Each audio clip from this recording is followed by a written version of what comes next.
the one hear his word. என் நாமத்தினாலே நீங்கள் எதை கேட்டாலும் அதை நான் செய்வேன் என்று யோவான் 14:14 வாசிக்கிறோம். எனக்கு அன்பானவர்களே, இந்த நாள் தியானத்துக்கு உங்களை அன்போடு அழைக்கிறேன். 18 வயது நிரம்பிய ஹட்சன் டெய்லர் ஒரு நாள் தனது தகப்பனுடைய லைப்ரரியில் இங்கும் அங்குமாக நடந்து கொண்டிருந்தார். அப்போது அவர் கண்களில் ஒரு சுவிசேஷ கைப்பிரதி தென்பட்டது. அந்த கைப்பிரதியை எடுத்து வாசிக்க ஆரம்பித்தார் ஹட்சன்.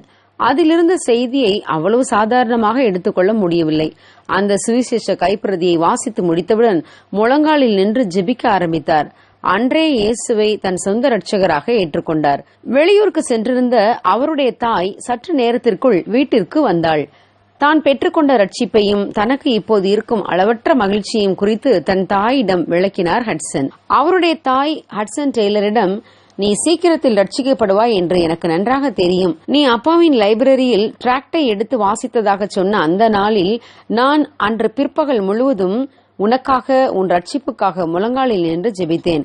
நீ ரட்சிக்கப்பட்டு இயேசுவை சொந்த இரட்சகராக ஏற்றுக்கொள்வாய் என்று எனக்கு உறுதியாக என் மனதில் உணர்த்தப்படும் வரை நான் ஜெபத்தை முடிக்கப் போவதில்லை என்று விடாப்பிடியாக ஜெபித்தேன் என்று தன் மகனிடம் சொன்னாள் அந்த தாய்.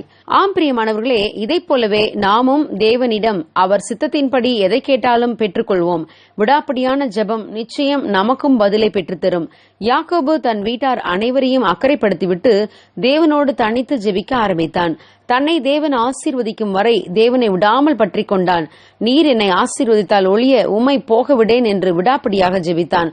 கர்த்தரால் ஆசீர்வதிக்கப்பட்டான். அதே போல யாபேசும் தேவனை நோக்கி ஜெபித்தான். தேவரீர் என்னை ஆசீர்வதித்து என் எல்லையை பெரிதாக்கி உமது கரம் என்னோடு இருந்து தீங்கு என்னை துக்கப்படுத்தாதபடிக்கு அதற்கு என்னை விலக்கி காத்தருளும் என்று வேண்டிக் கொண்டான். அவன் வேண்டிக் கொண்டதை தேவன் அவனுக்கு தந்தருளி அவன் சகோதரருக்குள்ளே அவனை கனம் பெற்றவனாய் மாற்றினார். ஆம் தேவ பிள்ளைகளே, ஜெபமே ஜெயத்தை கொண்டு வரும். நம் வாழ்வின் சூழ்நிலைகள், குடும்பம், சபை, நமது தேசம் இவற்றுக்காக தேவனிடம் மன்றாடுவோம். தேவன் நமது வாழ்விலும் நமது குடும்பத்திலும் சமுதாயத்திலும் தேசத்திலும் மிகப்பெரிய மாற்றத்தை தருவார். நமது வாழ்க்கை செழிப்படையும், நமது தேசமும் ஆசீர்வதிக்கப்படும். God bless you. Have a godly day.